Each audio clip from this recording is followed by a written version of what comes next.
Venezuela, the President Nicolas Maduro reaffirmed that the country will never be a colony of anyone and that Venezuela maintains a policy of peaceful democracy in the face of aggressions from the United States. The Colombian people mobilized in defense of democracy and the government of President Gustavo Petro. And the Palestinian resistance movement Hamas announced on Friday its willingness to release Israeli prisoners and proposes an independent Palestinian administration for the Gaza Strip. Hello and welcome to From the South. My name is Belén de los Santos. I'm from the teleSUR studios in Havana, Cuba. We begin with the news.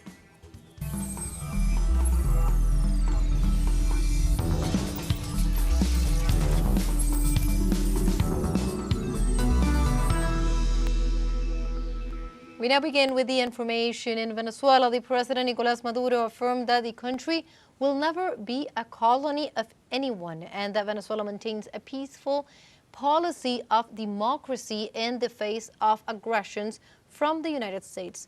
During the international conference, Colonialism, Neocolonialism, and Territorial Dispossessions of Western Imperialism, the president made a call to the people to fight for their dignity and their right to exist in a sovereign and peaceful country in the face of imperial threats in the region. Venezuelan President Nicolas Maduro also ratified his country's commitment to peaceful diplomacy and its anti-imperialist character. The event was attended by more than 130 delegates from 59 countries, which discussed new models of colonization and the right of the people to coexist in peace and harmony with one another. Bastante de diplomacia sabemos. We know enough about diplomacy, and we could paraphrase Chavez from that February 29, 2004, when he declared the anti-imperialist character of the Bolivarian Revolution of the 21st century. There is enough diplomacy here, diplomacy for peace, if peace is wanted, and we seek peace, and diplomacy, also to confront the new imperial attempt to colonize our America, and fight however we have to fight, in the stage that we have to, in order to preserve the dignity and the right to life, to peace, and the existence of our people. In this context, the Venezuelan President Nicolas Maduro condemned the 1899 arbitration decision that seeks to strip Venezuela of the Essequibo territory.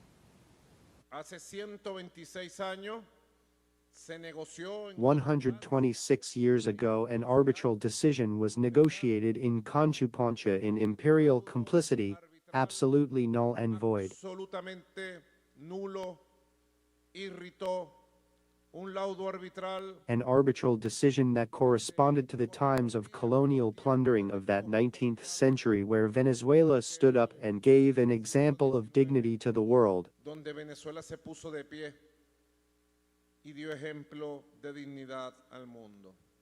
It was the end of the 19th century already, 1899, 126 years ago, exactly one day like today. Exactamente un día como hoy. El laudo arbitral de París. The arbitral award of Paris tide, cooked and approved by the old decadent and immoral and criminal British Empire, and the nascent Imperio Británico y el naciente voraz y codicioso voracious and greedy American Empire against a sacred land, blessed of all times, that gave birth to the liberators of America, our beloved Venezuela. para ir a los libertadores de América, nuestra amada Venezuela. And the Venezuelan President Nicolas Maduro also celebrated the development of the International Conference Against Colonialism and Territorial Dispossession in this way. Celebro la realización de esta conferencia. I welcome the holding of this international conference against colonialism, neocolonialism, and the territorial plundering of Western empires over the centuries. Occidentales a lo largo de los siglos. Also in this context, Vice President Delcy Rodriguez announced the appropriation of a resource-rich territory by the United States and the United Kingdom together with Guyana, which opens the doors to U.S. intervention in the Caribbean. What this means is a component between the United States and the British in robbing a large territory rich in gold, oil, and gas, which is today claimed by ExxonMobil.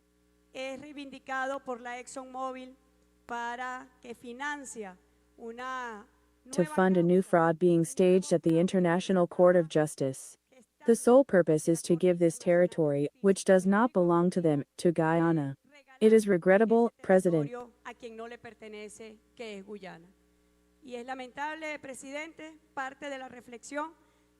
To reflect on how the current situation we are experiencing and that our brother countries in the Caribbean are suffering is because Guyana has opened the door to the United States to militaristic aggression in our region. And the Prime Minister of St. Vincent and the Grenadines, Ralph Gonsalves, emphasized that cooperation in the Caribbean is essential to combat drugs, human and weapons trafficking. La existencia. We have always cooperated to eliminate the existence of criminal activities such as drug trafficking, human trafficking, and illegal weapons trafficking. We have to work together in Latin American and the Caribbean to eliminate all of this. Todo esto tenemos que trabajar juntos en el Caribe y en Latinoamérica para eliminarlo. Pero la existencia de actividades ilegales. But the existence of illegal activities by actors that are not part of these states does not represent the presence of war or the disturbance of peace. So when someone, be a CARICOM or a Latin American leader,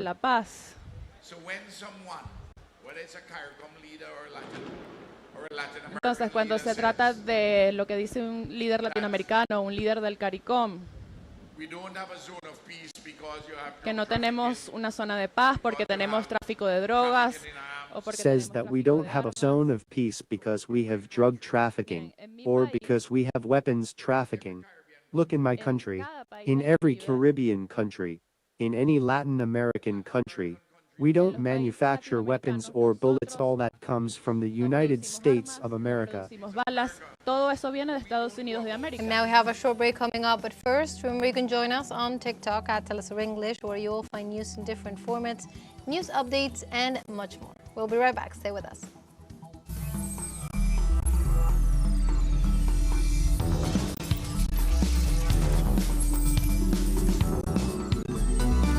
Welcome back to From the South. We continue with more information.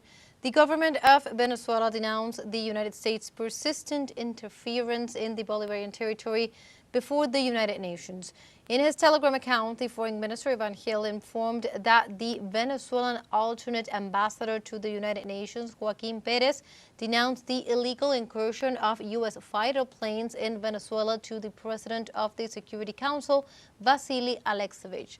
In this regard, Ivan Gil reaffirmed that the act represents a threat to national sovereignty. In particular, he stressed that the aggression violates the norms of international law and the Chicago Convention on International Civil Aviation.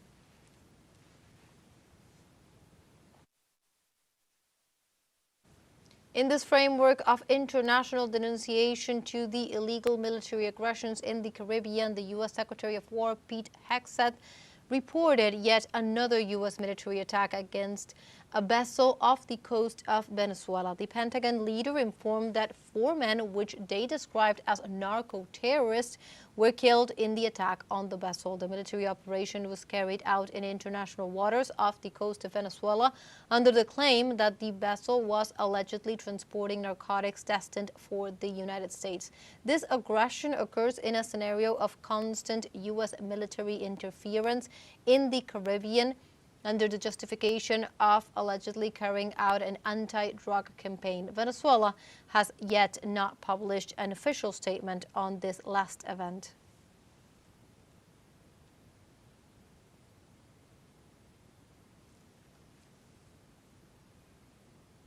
And the Colombian president, Gustavo Petro, was the first to respond to the U.S. aggressions, taking to X to state that these illegal attacks are targeting poor young men in the Caribbean.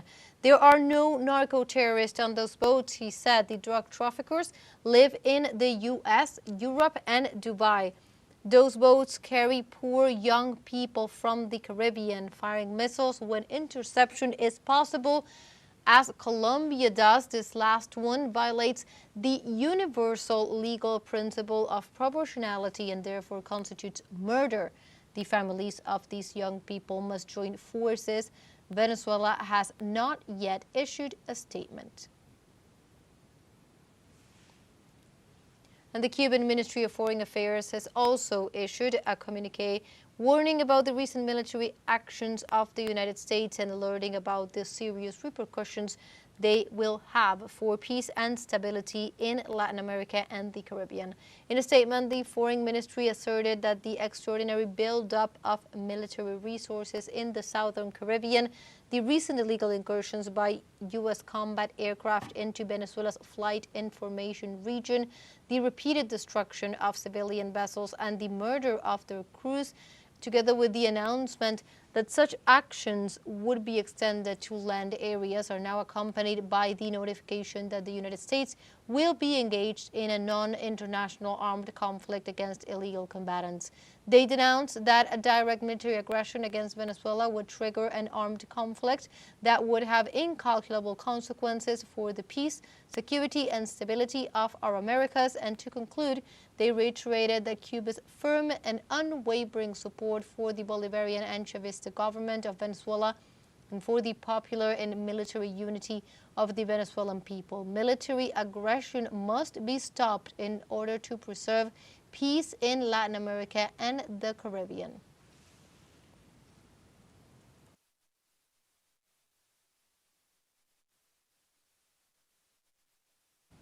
And the Colombian people mobilized in defense of democracy and the government of President Gustavo Petro. From the city of Ibagué, citizens took to the streets in a large popular mobilization to defend democracy, human dignity, and social justice. The protesters, representing various social, union, student, and ethnic groups, reaffirmed their strong support for President Gustavo Petro and emphasized the importance of protecting progress in the areas of peace, social rights, and the fight against inequality. The day unfolded as a strong message from the heart of Colombia, demonstrating that there is a large sector of the nation that is actively mobilizing to support democratically elected government and to demand that the promises of profound change and social justice be fulfilled.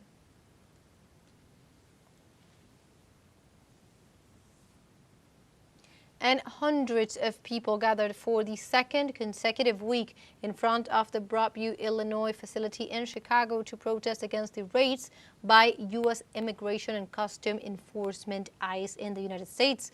The protesters raised their voices against the anti-immigration measures taken by Donald Trump's administration and in support of the global Summit flotilla, which was illegally intercepted by Israel while heading to the Gaza Strip.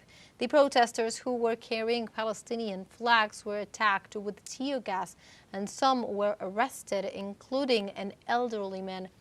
Also in this context, social organizations have denounced the illegal raids carried out by the ICE, describing them as an unprecedented violation of human rights. In other news, doctors in Spain went on strike on Friday against the draft framework statute proposed by the Ministry of Health for all health care providers. The demonstrators demand their own statute that recognizes the unique characteristics of doctors, shorter working hours, and recognition of on-call duty as overtime, among other demands. The Ministry of Health rejects a separate statute for doctors, arguing the draft improves the rights of all healthcare personnel, reduces job insecurity, and puts an end to 24-hour shifts, something that professionals have been demanding for decades. However, unions claim that doctors have physicians and physicians have been discriminated against since 2003 compared to other workers and professionals due to the additional shifts, which are mandatory until the age of 50 or 55 and paid a lower rate than the ordinarily hour and do not count towards retirement.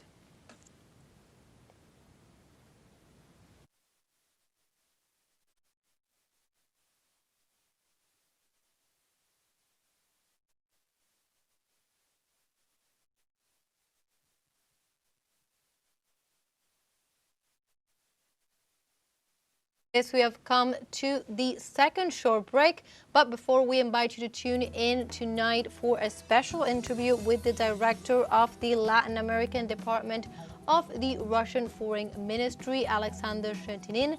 Join us at 8:30 p.m. Quito time, 9:30 p.m. Caracas, Havana, and New York time. Final short break. Don't go away.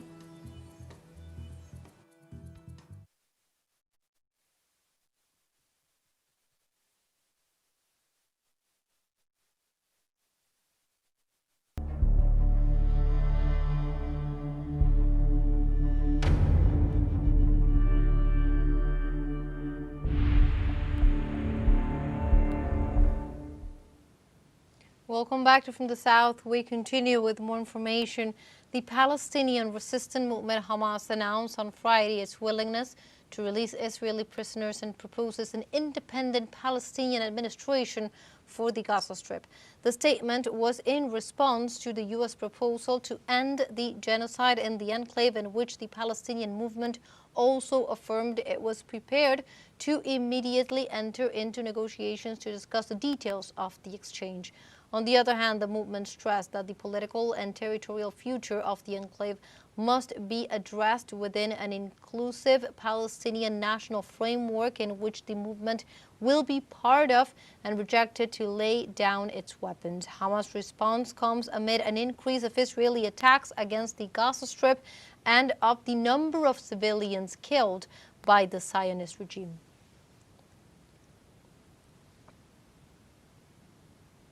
Meanwhile, the streets of Italy have been the scene of intense protest over the illegal interception of the global Summit flotilla and the abduction of the fleet of members by military forces of the Zionist state of Israel.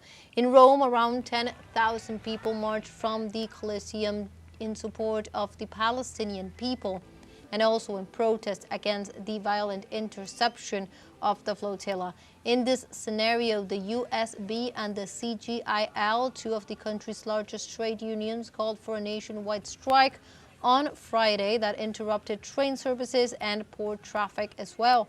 Demonstrators marched to the Termini Central train station, while other rallies took place in Palermo, Trento, Turin, and Milan, gathering thousands of people. Protesters accused the right-wing government of Giorgia Meloni of taking a position that was critical of the flotilla, in which dozens of Italians participated.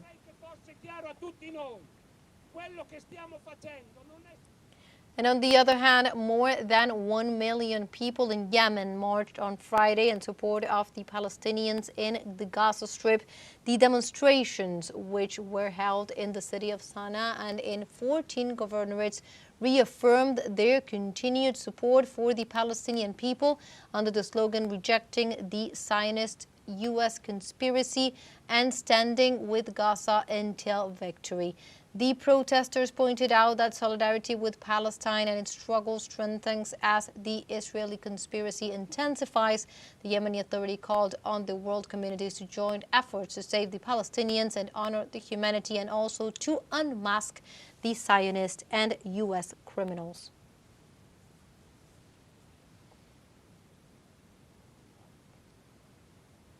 And precisely in this context, the Minister of Foreign Affairs of Cuba, Bruno Rodriguez, joined the voices denouncing the illegal interception of the flotilla.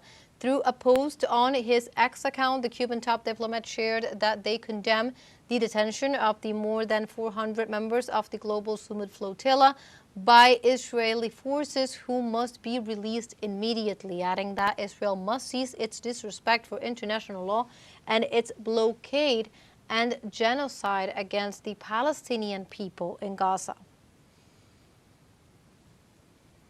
And like this, we have come to the end of this news brief. You can find these and many other stories on our website at telesurenglish.net.